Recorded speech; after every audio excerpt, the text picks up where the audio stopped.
Alice's Adventures in Wonderland by Lewis Carroll. Chapter 10. The Lobster Quadrille. The Mock Turtle sighed deeply and drew the back of one flapper across his eyes. He looked at Alice and tried to speak, but for a minute or two sobs choked his voice. "Same as if he had a bone in his throat," said the Griffin, and it set to work shaking him and punching him in the back. At last the Mock Turtle recovered his voice, and with tears running down his cheeks he went on again. "You may not have lived much under the sea." "I haven't," said Alice. "And perhaps you were never even introduced to a lobster." Alice began to say, "I once tasted," but checked herself hastily and said, "No, never." "You can have no idea what a delightful thing a lobster quadrille is." "No, indeed," said Alice. "What sort of a dance is it?" "Why," said the Griffin, "you first form into a line along the seashore." "Two lines," cried the Mock Turtle. "Seals, turtles, salmon, and so on.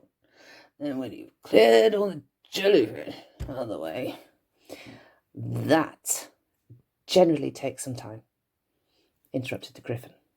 "You advance twice." "Each with a lobster as a partner," cried the Griffin. "Of course," the Mock Turtle said. "Advance twice, set partners." "Change lobsters and retire in the same order," continued the Griffin. "Then, no," the Mock Turtle went on. "You throw the lobsters!"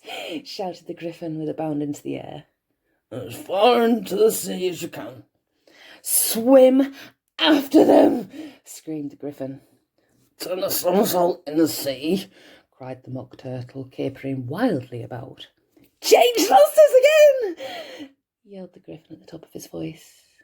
"Back to land again, then that's all the first figure," said the Mock Turtle, suddenly dropping his voice, and the two creatures who had been jumping about like mad things all this time sat down again very sadly and quietly and looked at Alice. "It must be a very pretty dance," said Alice timidly. "Would you like to see a little of it?" said the Mock Turtle. "Very much indeed," said Alice. "Come, let's try the first figure," said the Mock Turtle to the Griffin. "We can do it without lobsters, you know. Which shall sing?"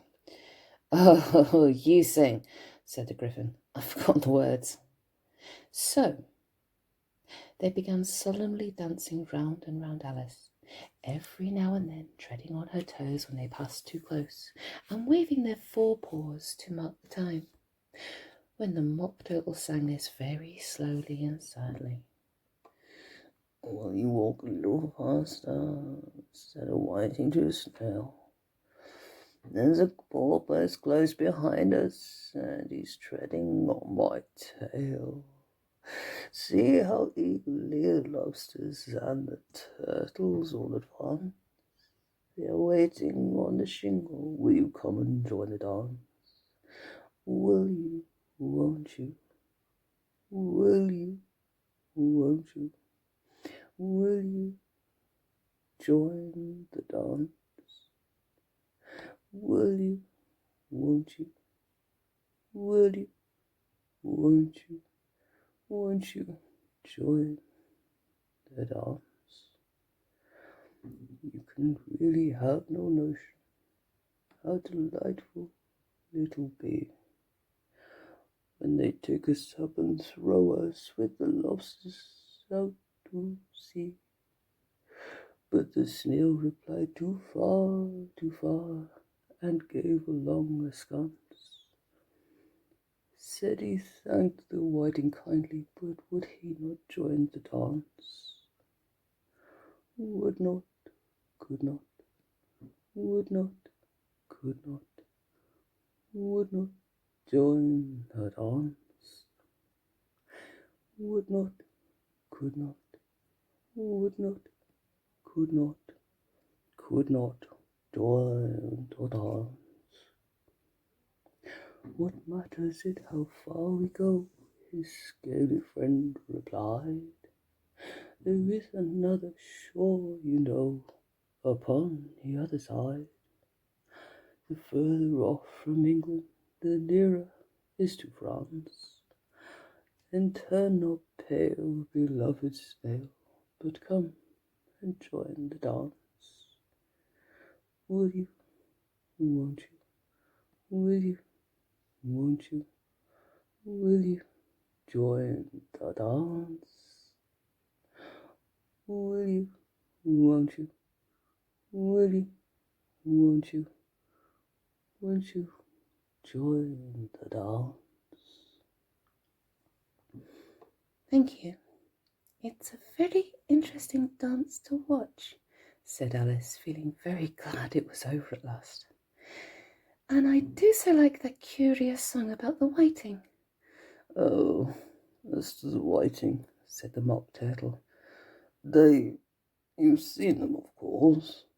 Yes, said Alice. I've often seen them at She checked herself hastily. I don't know where dinner may be, said the Mock Turtle. But if you've seen them so often, of course you know what they're like. I believe so, Alice replied thoughtfully. They have their tails in their mouths, and they're all over crumbs. You're wrong about crumbs, said the Mock Turtle. Crumbs would all wash off in the sea. But they have their tails in their mouths, and the reason is... Here the Mock Turtle yawned and shut his eyes. Tell her about the reason and all that, he said to the Gryphon. The reason is, said the Gryphon, that they would go with the Lobster to the dance. So they got thrown out to sea, so they had to fall a long way. So they got their tails fast in their mouths, so they couldn't get them out again. And that is all. Thank you, said Alice.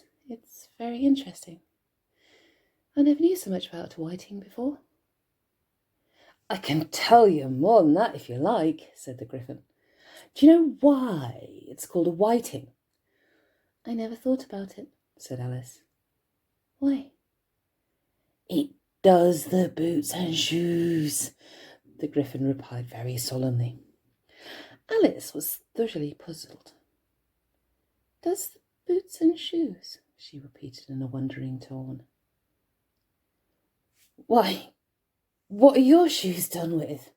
Said the Gryphon. I mean, what makes them so shiny?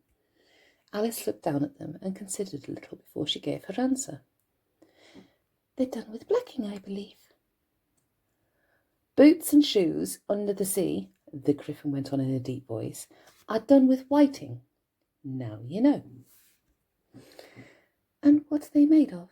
Alice asked in a tone of great curiosity. Soles and eels, of course, the Gryphon replied rather impatiently. Any shrimp could have told you that. If I'd been the whiting, said Alice, whose thoughts were still running on the song, I'd have said to the porpoise, keep back, please. We don't want you with us. They were obliged to have him with them, the Mock Turtle said. No wise fish would go anywhere without a porpoise. Wouldn't it really? Said Alice in a tone of great surprise. Of course not, said the Mock Turtle. Why, if a fish came to me and told me he was going on a journey, I would say, with what purpose? Don't you mean purpose? Said Alice. I mean what I say, the Mock Turtle replied in an offended tone, and the Gryphon added, Come, let's hear some of your adventures. I could tell you my adventures, beginning from this morning, said Alice a little timidly. But it's no use going back to yesterday, because I was a different person then. Explain all that, said the Mock Turtle. No, your adventures first, said the Gryphon in an impatient tone. Explanation takes such a dreadful time. So Alice began telling them her adventures from the time when she first saw the White Rabbit. She was a little nervous about it, Just at first, the two creatures got so close to her, one on each side, and opened their eyes and mouths so very wide. But she gained courage as she went on. Her listeners were perfectly quiet till she got to the part about her repeating, "You are old, Father William," to the caterpillar, and the words coming out all different. And then the mock turtle drew a long breath and said, "That's very curious." "It's all about as curious as it can be." "It all came different," the mock turtle repeated thoughtfully. "I should like to hear her try and repeat something now. Tell her to begin." He looked at the griffin as if he thought it had some kind of authority over Alice. "Stand up and repeat, 'Tis the voice of the sluggard," said the griffin. "How the creatures order one about and make one repeat lessons," thought Alice. "I might just as well be at school at once."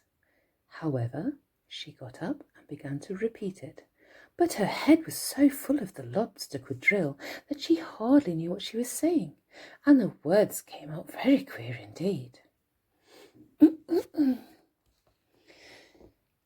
"'Tis the voice of the lobster," I heard him declare. "You have baked me too brown, I must sugar my hair. As a duck with his eyelids, so he with his nose trims his belt and his buttons and turns out his toes. When the sands are all dry, he is gay as a lark, and will talk in contemptuous tones of the shark. But when the tide rises and the sharks are around, his voice has a timid and tremulous sound." "That's different from what I used to say when I was a child," said the griffin. "I never heard it before," said the mock turtle, "but it sounds uncommon nonsense." Alice said nothing. She had sat down with her face in her hands, wondering if anything would ever happen in a natural way again. "I should like to have it explained," said the mock turtle. "She can't explain it," said the griffin hastily. "Go on with the next verse." "But about his toes," the mock turtle persisted.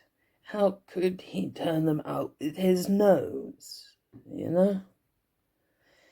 "It's the first position in dancing," Alice said, but she was dreadfully puzzled by the whole thing and longed to change the subject. "Go on with the next verse," the griffin repeated. "It begins, 'I passed by his garden.'" Alice did not dare to disobey, although she felt sure it would all come out wrong, and she went on in a trembling voice.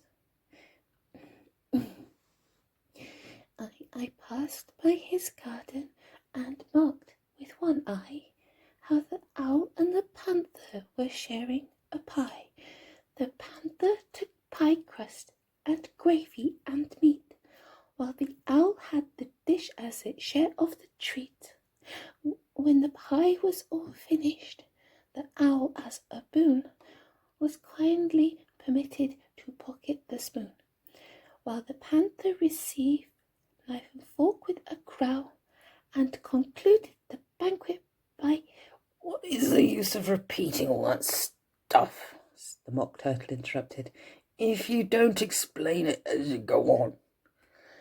It's by far the most confusing thing I've ever heard." "Yeah, I think you'd better leave off," said the griffin, and Alice was only too glad to do so. "Shall we try another figure of the lobster quadrille?" the griffin went on. "Or would you like the mock turtle to sing you another song?" "Oh, a song, please, if the mock turtle would be so kind," Alice repeated, so eagerly that the griffin said in a rather offended tone, "No accounting for tastes. Sing her turtle suit, will you, old fellow?" The mock turtle sighed deeply and began in a voice choked with sobs to sing this.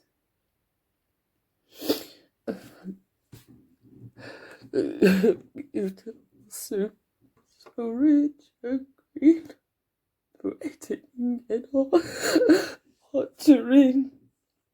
for such dainties, but not so, so of the evening, beautiful soup, soup of the evening, beautiful soup, beautiful soup.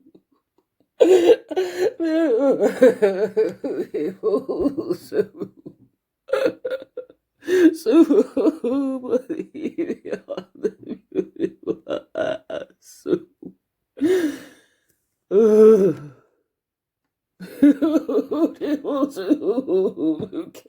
Small fish. Gave or any other dish. Who would not give up all else for to any body of beautiful soup? Penny would only a beautiful soup. Beautiful soup, beautiful soup. Soup of the beautiful soup. Chorus again, cried the Gryphon, and the Mock Turtle had just begun to repeat it when a cry of "The trial's beginning" was heard in the distance. "Come on," cried the Gryphon, and taking Alice by the hand, it hurried off without waiting for the end of the song. "What trial is it?" Alice panted as she ran, but the Gryphon only answered, "Come on," and ran the faster, while more and more faintly came, carried on the breeze that followed them, the melancholy words.